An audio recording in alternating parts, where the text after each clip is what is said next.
Assalamualaikum warahmatullahi wabarakatuh. Selamat pagi, siang, sore, malam teman-teman semuanya. Bertemu lagi di Tetap Ngarit Channel, orang ngarit, orang duit-duit. Ya, hari ini kegiatan saya akan memanen daun singkong karet teman-teman ya. Karena daun singkong karetnya sudah tinggi-tinggi ya, seperti yang nampak di belakang saya ini. Ini ada di sekitaran kandang ya. Memang sengaja saya tanami daun singkong karet karena yang menurut saya itu jenis singkong yang bisa berumur panjang, artinya bisa dipanen berulang kali. Kalau yang singkong-singkong singkong racun atau singkong yang khusus ditanam di lahan itu biasanya tidak bisa dipanen berulang kali karena biasanya akarnya cepat membusuk ya, apalagi kalau terlalu banyak air. Nah, makanya di area kandang saya ini saya tanami singkong karet, dan hari ini saya akan mengajak teman-teman semuanya untuk panen daun singkong karet ya. Nah, bagaimana keseruannya? Silahkan disimak terus sampai akhir, dan nanti akan saya sampaikan kenapa saya lebih memilih daun singkong ini sebagai tambahan pakan. Karena ini merupakan satu-satunya atau satu dari sekian rambanan ya yang bisa teman-teman jadikan pilihan untuk campuran pakan ya. Silahkan disimak terus, jangan lupa subscribe, like, dan komen. Silahkan komen di kolom komentar jika ada yang ingin ditanyakan. Jadi kita lanjut ke panen. Tetap Ngarit Channel, orang ngarit, orang duit-duit. Ciao. Ya, jadi ini tanaman singkong karet di tempat saya teman-teman ya. Untuk di daerah kalian mungkin ada yang menyebutnya singkong tahun atau singkong yang lain. Intinya singkong-singkong yang bisa tumbuhnya tinggi, kemudian daunnya besar-besar, dan dia tidak memiliki umbi. Jadi yang ada di bawah tanah itu hanya akar teman-teman. Ya, jadi ini di tempat saya sudah panen yang ketiga kalinya teman-teman. Jadi untuk teman-teman yang ingin menanam singkong karet ini, untuk waktu dari pertama kali tanam hingga panen itu memang agak lama karena butuh penyesuaian atau adaptasi, baik penumbuhan akar maupun tunas. Tapi jika sudah pertama kali panen, untuk ke panen berikutnya itu tidak lama teman-teman, sekitar 2 bulan atau 3 bulan saja. Untuk perawatan dari tanaman singkong karet ini teman-teman ya, sebenarnya sangat-sangat mudah sekali ya, seperti singkong pada umumnya yang sebenarnya dia sangatlah mudah hidup di daerah yang kurang subur ya. Jadi tetap mudah hidup di daerah yang kurang subur, kurang nutrisi ya. Terbukti ini sampai 3 kali panen pun saya belum sempat memupuk, belum pernah memupuknya, baik yang kimia maupun yang alami atau organik ya teman-teman. Jadi sampai terakhir ini saya panen, ini belum saya pupuk sama sekali.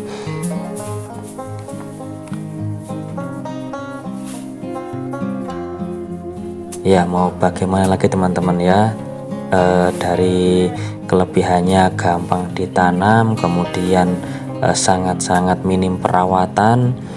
Terbukti sampai 3 kali panen juga belum saya pupuk, tetap tumbuh, tetap berdaun lebat ya tuh. Jadi dan rata-rata ternak kambing domba pun juga suka, makanya saya tetap memilih daun singkong karet ini sebagai tambahan pakan, atau bisa juga disebut dengan konsentrat alami karena saking tingginya proteinnya. Untuk teman-teman yang ingin menggunakan daun singkong, baik singkong karet maupun singkong yang biasa ditanam di ladang-ladang sebagai tambahan pakan, ada beberapa hal yang perlu diperhatikan teman-teman. Nah, yang terutama itu bahwa semua jenis daun singkong itu punya zat anti nutrisi atau biasa disebut dengan racun yang bernama cyanida. Nah, itu bagi ternak teman-teman yang belum terbiasa memakan daun singkong, ada ada teknik khusus ya, agar nanti ketika mengkonsumsi daun singkong, baik singkong karet maupun singkong biasa, itu tidak terjadi keracunan.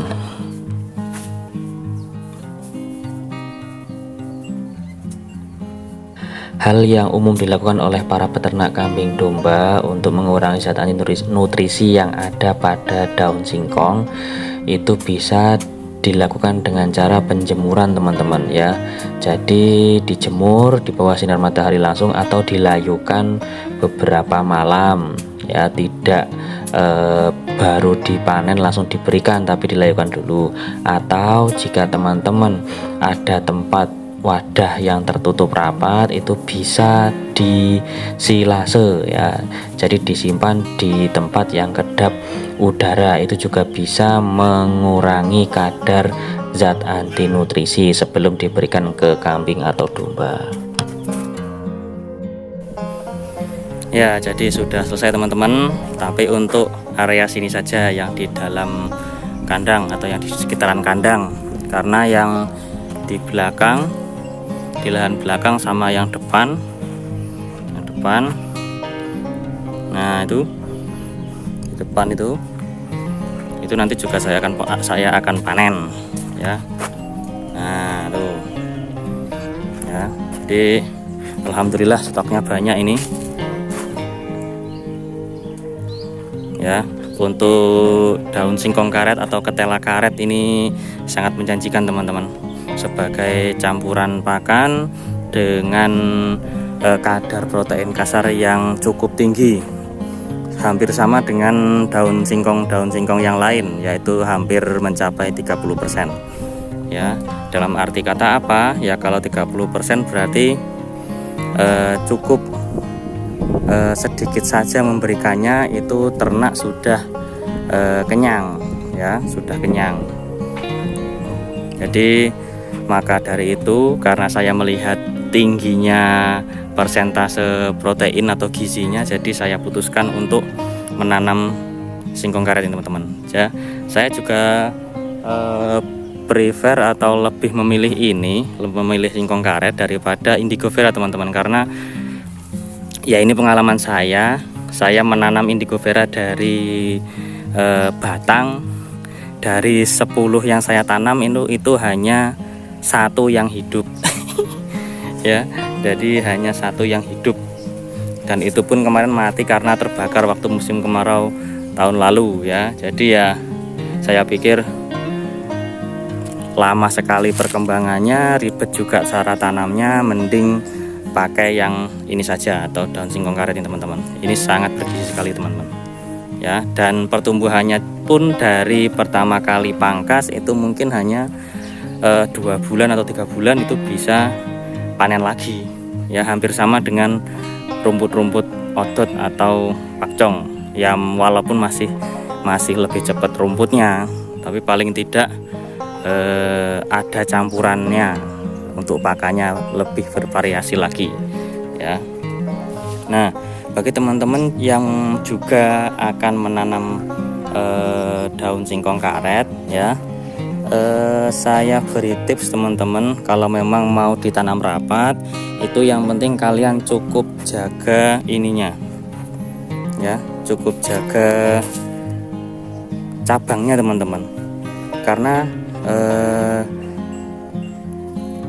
ketela karet atau singkong karet ini sebenarnya bisa bercabang banyak sekali teman-teman, tapi efeknya kalau dibiarkan bercabang banyak nanti daunnya kecil-kecil ya, karena keterbatasan gizi yang ada di dalam tanah ya. Nah juga kalau mau ditanam rapat seperti ini, seperti punya saya ini, kalau kebanyakan cabang nanti ketika tumbuhnya itu berbeda, yang tanaman satunya itu bisa menutupi tanaman yang lain ya. Daun ketela satunya ini bisa menutupi yang lain, jadi nanti akan kalah. Daripada seperti itu, kalau pingin semuanya tumbuh dengan subur ya, teman-teman harus menjaga jumlah cabangnya ini teman-teman. Nggak perlu banyak kok, yang penting 3 atau 4 itu sudah paling banyak. itu nanti tumbuhnya juga subur daunnya, kemudian tangkupannya ya, tangkupan daunnya itu juga besar-besar ya. Itu kalau mau ditanam rapat, tapi kalau mau ditanam jarang-jarang 1 atau 2 meter ya silahkan ya, tapi kan itu nanti kalau nunggu cabangnya banyak itu lama ya. Saya lebih memilih menanam rapat seperti ini teman-teman, tapi nanti dijaga jumlah cabangnya ya. Jadi seperti ini teman-teman. Untuk panennya itu sudah saya taruh sana ya, sudah saya taruh sana. Nanti akan saya cacah karena memang tong saya sudah pada kosong. Ini belum selesai teman-teman, nanti akan saya lanjutkan lagi di depan rumah dan di lahan itu masih ada lagi ya. Jadi sekian dulu video panen daun singkong karet dari saya. Semoga teman-teman terinspirasi juga.